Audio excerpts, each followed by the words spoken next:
Alors, on va pouvoir attaquer le méta. Alors, on a plein de tournois qui se sont déroulés. Alors, je ne vais pas vous faire le détail de chaque truc, mais on va aller à l'essentiel. Au tout début, nous avons eu le Calling de Hartford, qui a accueilli 420 joueurs quand même, enfin un peu plus de 420 joueurs. Et c'était du scellé, donc ça ne nous intéresse pas. Ce qui nous intéresse, c'était le Battle Harden qui était lié à ça, qui lui a eu plus 190 joueurs à peu près. Et alors le top 1, c'est une personne qu'on connaît un peu, qui s'appelle Yuki Lee, qui jouait Kaio, et c'est du coup cette version de Kaio qui a un peu défini ce que sont les decks Kaio actuellement, paraît-il. Je suis pas un spécialiste Kaio, mais c'est ce que j'ai cru comprendre et lire à travers le web. Et elle était en finale contre une personne qui jouait Kano. Donc Kano n'était pas un mauvais call pour le méta. Ensuite, on a eu le BH Harden de Mani, où ils étaient 170, mais en blitz. Et en blitz, nous avons un Victor qui a gagné, face en finale à un Vincent. Donc ça fait les premiers points de Victor en blitz. Ensuite, nous avons eu le calling de Liverpool, à 320 joueurs, et le Battle Harden qui était lié avait à peu près 150 joueurs, et c'est une prisme jouée par Rob Catton qui a gagné. Donc on a quand même une petite diversité dans ces gros tournois. Et ensuite on attaque la saison 2, non pas la saison 2, on attaque les semaines 1 et 2 des Road to Nationals, et là ça a été très disputé et très... beaucoup de surprises. Si on regarde, LSS a sorti 2 infographies qui montrent qui a gagné semaine 1, semaine 2, et il y a de grandes différences entre les 2 semaines. La première semaine, on a eu une victoire écrasante de Kano, qui a gagné 12 tournois sur 82. Comme quoi, on dit pas que des conneries. Hein. Absolument. Tu avais pré-shot le jouer Kano, c'est bien. Sur 82 victoires, Kano en a fait 12, ce qui est quand même monstrueux. Suivi ensuite par Dash, qui en a fait 8, et Kaio qui en a fait 8. Dash, la première Dash, version. la première, ouais. Dash IO, elle n'est pas dans le classement, ne t'en fais pas. Tristesse. Et ensuite, en semaine 2, donc il y a eu 87 tournois, et cette fois-ci, c'est Victor qui est passé en premier avec 10 victoires, suivi par Kaio, qu'on a 9, et Boltin qui en a 8. Ce qui fait, c'est surprenant de voir ces écarts, ces changements. Et donc, ce qui est intéressant, c'est de regarder du coup une différence de semaine 1 à semaine 2, comment ça s'est passé. Donc, Kano, qui était tout en haut, se retrouve à faire 7 victoires de moins la semaine 2 que la semaine 1. Dash en fait 5 de moins, donc elle perd 6% de victoire. Kano perd 8% de victoire. Kaio fait une victoire de plus en semaine 2, mais vu qu'il y a plus de tournois, c'est pas vraiment une avancée en fait. Et la grosse surprise, c'est Victor, qui fait 3 victoires de plus. Et surtout, Levia, qui fait 4 victoires de plus. Elle était hors du classement, et tout à coup, elle se retrouve à... attendez, pas que je dise des bêtises. Non, elle était hors classement, et tout à coup, elle fait 7 victoires. Donc, oui, c'est fou, ces changements d'une semaine à l'autre. Donc on voit que les gens répondent au méta. On voit qu'il y a beaucoup de gens qui jouent Kano, ok, du coup on va prendre des decks peut-être adaptés à ça pour si jamais ça se popularise plus, comment est-ce qu'on peut réussir à contrer ça? Les mecs ils avaient leur classeur, vite les bleus, alors ça... Dans quel deck est-ce que je peux mettre 3 Oasis? Attends, je regarde. Ouais, je trouve fou que d'une semaine à l'autre, c'est plus les mêmes, on retrouve pas un deck dans le top 3. Le top 3 des victoires a complètement changé, et... les gens arrivent à performer avec d'autres héros. Ça montre à quel point il y a une diversité, disons. Et pour aller un peu plus loin, sur les 25 héros qui existent, il y en a 19 qui ont pris des points de Living Legend. Ah, monstrueux de nouveau aussi. Ouais. Alors, je fais un petit... mes félicitations à Kaio qui a marqué 108 points en 2 semaines. Waouh, il va pas rester longtemps chez nous, lui. Il va pas rester longtemps, ouais. Et ensuite, on a quand même Victor qui en a mis 68, pardon. Prism 64. Et Bravo 72. Donc Bravo est à 656 points. Ce qui le met 4ème, je crois. C'est ça. Il avance tranquillement. Tranquillement, sereinement. Il fait ses points. Il se rapproche de Living Legend petit à petit. De son autre version qu'il attend, le Starvo bien horrible de l'époque. Peut-être qu'après on aura un Starvo End of the Show, je sais pas. Et on voit quand même aussi qu'il me semble Dromai, malgré tout, a réussi à gagner quelques trucs. Hein. Donc malgré toutes ces brutes et tous ces trucs on les attaque à 6, elle en a quand même gagné quelques-uns des tournois. Dromai a marqué 56 points. Ouais, donc finalement, elle s'en est bien sortie, je trouve. Elle s'en sort très très bien, tout à fait. Elle garde la tête hors de l'eau malgré effectivement Eviters qui paraissait vraiment être une grosse menace pour elle. Pour moi, c'était la fin de Dromai, ce set-là. Tout le monde attaque à 6+, alors peut-être pas les guerriers, mais quoi qu'ils ont accès en fait à des cartes B-class qui font ce genre d'effet. Donc. Bon, non, ça je peux te dire. Vous ne les jouez pas. Dromai, c'est l'apocalypse pour les guerriers. Hein. Ok. Moi, c'était ma anti-action. Hein. J'avais prévu une carte de side juste pour ça. Et c'était quoi la carte? C'était Iron Song Pride, le truc qui met un compteur +1 sur une épée. Et puis tu perds le compteur si tu n'as pas touché ce tour-ci. Mais l'idée c'était comme ça, je peux booster un sabre à 3, puis il peut clear un dragon par tour. D'accord. Et comme ça j'ai touché, il va garder son compteur. Ah, énorme. Ouais, bien vu, bien vu. Et j'aimerais faire une pensée émue pour les héros qui n'ont pas marqué de points. Donc en bas du classement, nous avons évidemment Teklovoson qui reste toujours à 0 points de Living Legend. Mais il n'est pas seul, il y a Betsy avec lui qui n'a pas réussi à marquer un seul point. Ah tiens, voilà qui est étonnant. Étonnant, n'est-ce pas? Après, nous avons Dash.io qui est à 4 points de Living Legend et qui n'a pas marqué cette saison. Ça paraît plus étonnant, parce qu'elle avait bien performé avant Eviters, il me semblait. Et ben en limité seulement. En limité, mais elle avait eu, en tout cas, durant les Worlds, il y avait pas mal de Dash.io représentés, d'ailleurs une qui était conduite par un Suisse qui était dans le top 16, je crois. Je sais qu'il y avait aussi une Dash.io qui avait fait 14-0 avant de perdre en finale contre Uzuri. Ah, la tristesse. Et du coup, dommage, elle n'a pas marqué de points à ce moment-là. Nous avons aussi Riptide qui n'a pas mis de points et qui est toujours à 2 points de Living Legend. Ah, parce qu'il en a, lui. Ouais, il a réussi à marquer, c'était en fin d'année, je crois qu'il a réussi à mettre ses 2 points. D'accord. Et ensuite, nous avons aussi Viserai qui n'a pas mis de points et qui est toujours à 500. Le gars vraiment bloqué, quoi. Ça fait je sais pas combien de temps qu'il est là et qu'il ne bouge pas. Ça. Du coup, c'est une living leg ou une living end? Vu qu'il a la Living- moitié. Je pense que c'est une Living End. Du reste, si vous regardez la carte Beyond the Vast... Bequeath de Vast Beyond. Voilà, on voit Viserai dans le vide en train de regarder au loin et il scrute pour ses points de Living Legend, je pense, qui sont quelque part très très loin. Perdu dans l'espace. Donc voilà, c'était l'état du méta actuel. Est-ce que vous, ça vous évoque des choses en particulier? Est-ce que vous voyez un pattern se dessiner ou alors au contraire c'est extrêmement ouvert de votre point de vue et tout est jouable? Justement, je trouve que ce qui est incroyable actuellement, c'est le nombre de héros qui sont représentés, avec une grande variété, une diversité aussi d'optiques. Je trouve que le Kaio qui arrive à performer, puis après, comme tu dis, tout le monde qui sort les bleus, ça oblige forcément les decks à se transformer, à s'ajuster et à explorer d'autres domaines. Donc, je trouve que ça montre à quel point il y a une adaptation possible dans ce jeu et il n'y a pas des decks qui sont figés dans le temps. Je trouve ça extrêmement sain, de mon point de vue. Ouais, c'est hyper cool. Bah, à Sion, on était 8 héros différents dans le top 8, par exemple. Et ça, c'est hyper bien. Par contre, on voit effectivement, je pense, quand même un changement entre la semaine 1 et la semaine 2. Moi, j'ai quand même l'impression que la semaine 1, les gens, ils ont un peu pris leur deck doudou, réconfortant, comme ça, qui savaient bien jouer. Un peu des trucs un peu plus anciens. Toi, ils ont sorti les Canaux, les Azalea, les Bravos, les machins. Alors que dans la semaine 2 et la semaine 3, je pense qu'il y aura plus de nouveaux héros. Les gens, ils ont eu le temps de raffiner un peu leurs trucs, etc. Ça va changer un petit peu le méta. Mais néanmoins, il y a quand même tous les héros qui peuvent gagner. Et ça, c'est vachement rassurant pour la vie du jeu en général. Ok, pas Teklovoson, mais vous avez compris, quoi. Et on sait pas, peut-être qu'on n'est pas à l'abri que tout à coup quelqu'un craque Teklovoson et dise « Ah, j'ai trouvé le deck incroyable » et qu'en semaine 3, il fasse un super résultat avec, et en semaine 4, tout le monde joue Teklovoson.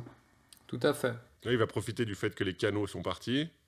Et du coup, lui va faire « Ah, il n'y a plus de canaux. C'est bon, il n'y a plus d'arcade, je peux y aller. » C'est une possibilité, hein. Surtout que Teklovoson, ça bloque quand même assez bien. Après, est-ce que c'est intéressant de jouer? Je sais pas, j'en ai très peu affronté. Mais quand il arrive à se transformer en méga robot, c'est pas agréable, il me semble.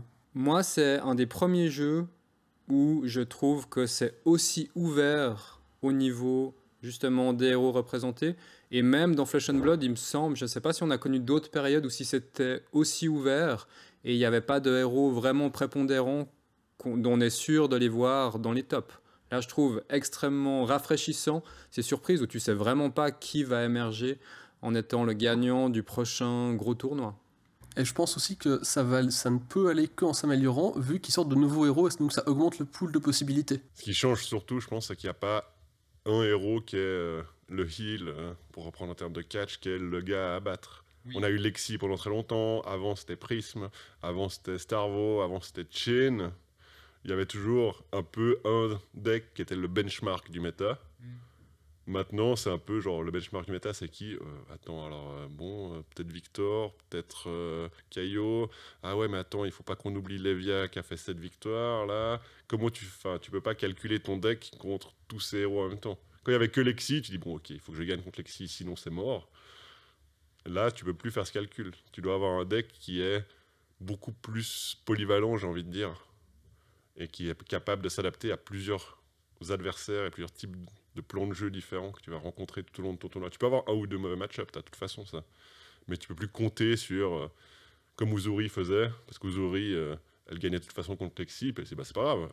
Une partie sur deux, ça va être contre Lexi, je vais les gagner. Mon tournoi, après, si j'en gagne une ou deux de plus par hasard, je ferai un bon résultat.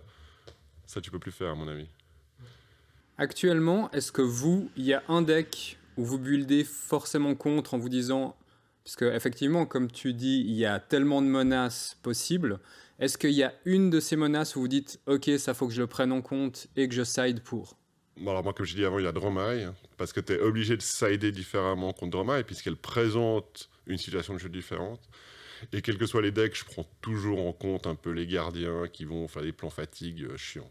Mais peut-être on en reparlera plus tard, ça. Moi, je prends toujours de quoi avoir assez de popper et de quoi pouvoir clean un board. Enfin, j'essaie de pouvoir toujours clean un board de Prism ou de Dormai. Le reste des héros, tu joues avec et c'est pas trop un souci, t'as de quoi le gérer. Même un Cano, tu mets du Spell Void ou de l'AB, ça va. Mais si t'es pas prêt contre une Uzu, contre une Dromai ou une Lexi, non, contre une Dromai ou une Prism, la partie elle est à sens unique généralement.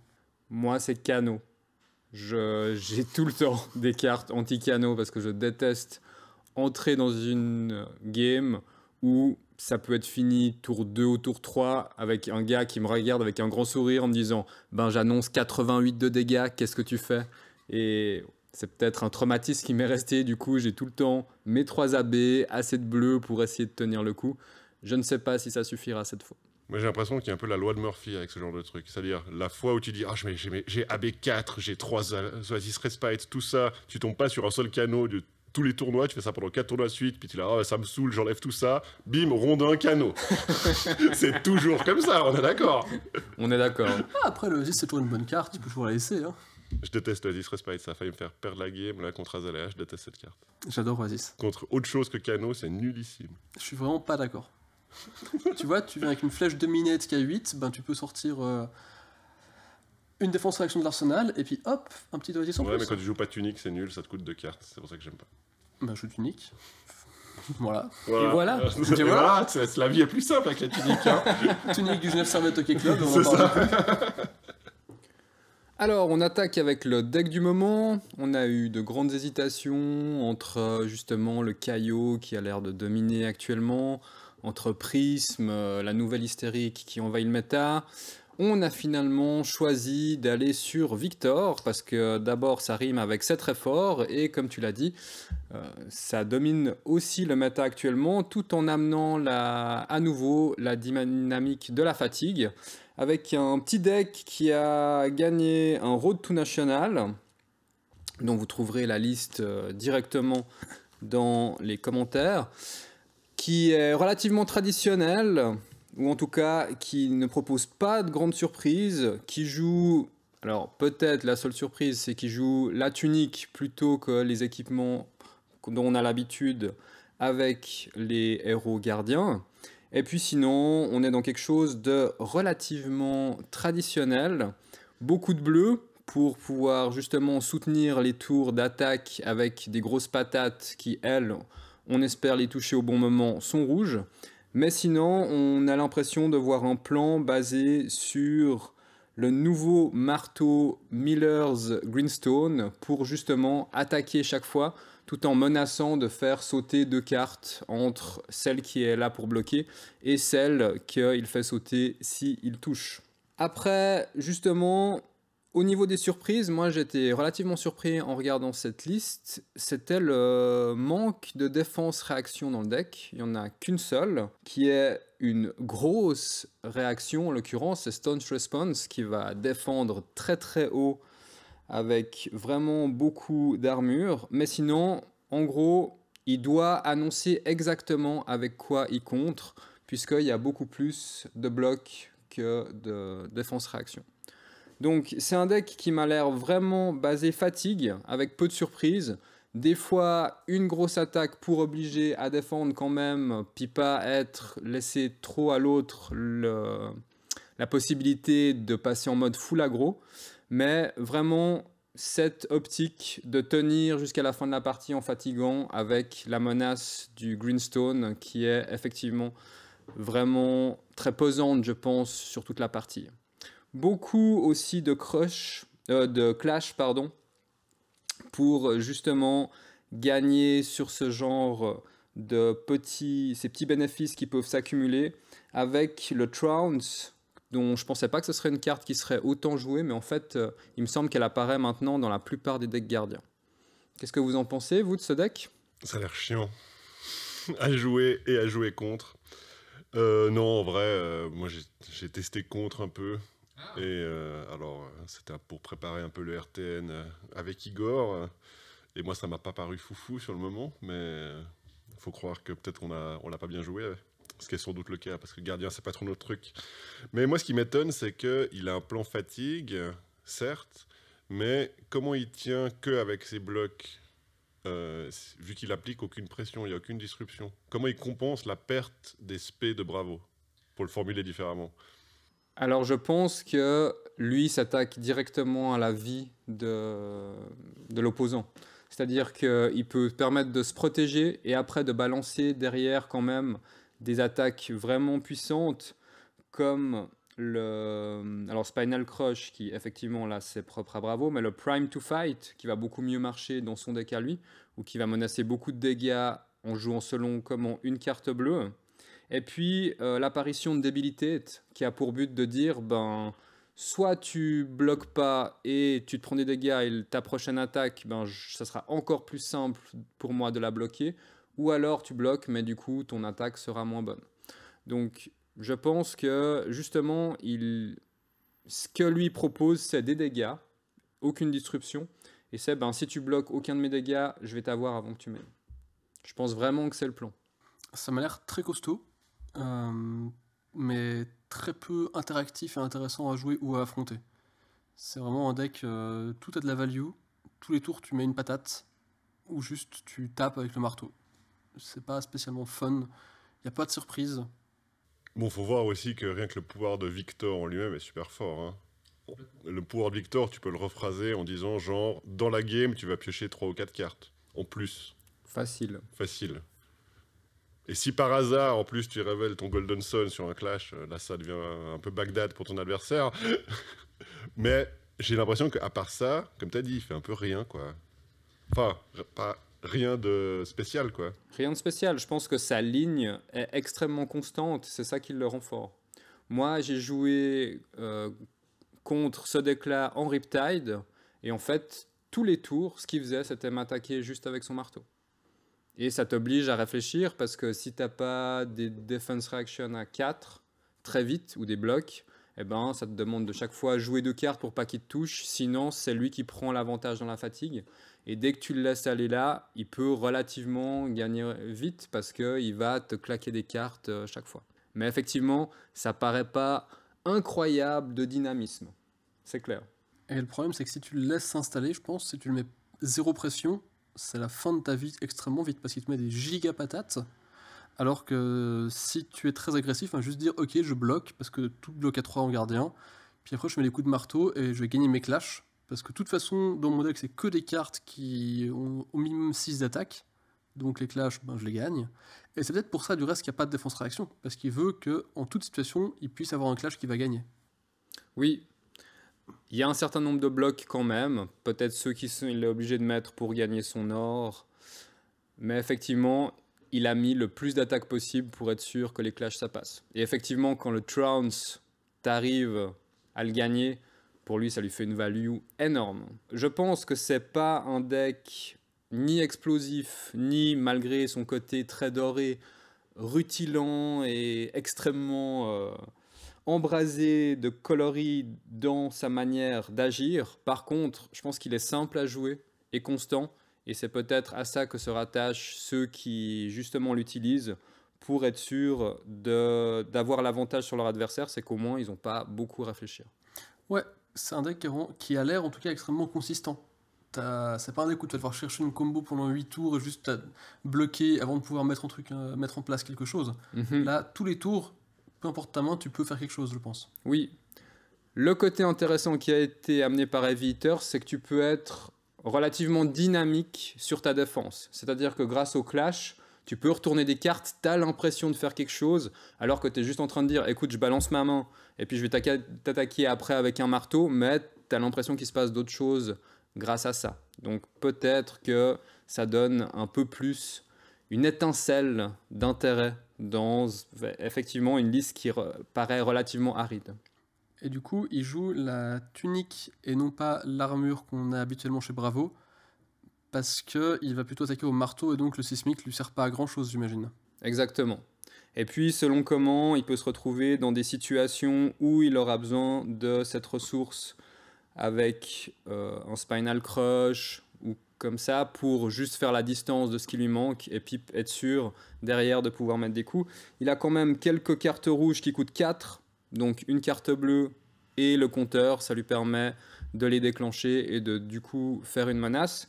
Il a aussi des fois les compteurs Vigor qui vont justement s'activer et lui permettre de jouer facilement ses cartes. Donc je pense qu'à tester, ça peut être intéressant quand même pour découvrir s'il n'y a pas des choses cachées, mais comme vous l'avez vu en regardant, on se dit qu'on est sur l'autoroute et qu'on ne regarde pas trop le paysage, on va juste tout droit, disons. Et toi, tu changerais quoi du coup si tu devais changer des cartes? Le héros. Parce que j'ai pas du tout envie de jouer Victor comme ça.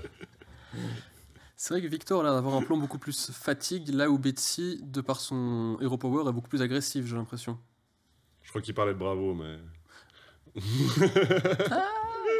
Alors, j'ai dans la tête un sombre plan pour rendre Betsy intéressante avec une liste un peu comme ça. Mais d'abord, je vais faire mon Frankenstein dans mon coin, et puis si ma créature est vraiment aussi horrible que ce que j'attends et aussi forte, ben peut-être que j'en parlerai. Eh ben, j'ai hâte de voir ça au prochain RTN. Je suis pas sûr que j'ai hâte de te la présenter, mais on va voir. Très bien. Merci pour cette présentation exhaustive et superbe de ce deck Victor. Avec grand plaisir. Et on va pouvoir passer au prochain stand. Qui est ta carte blanche. Tout à fait. On va vous expliquer tout ça.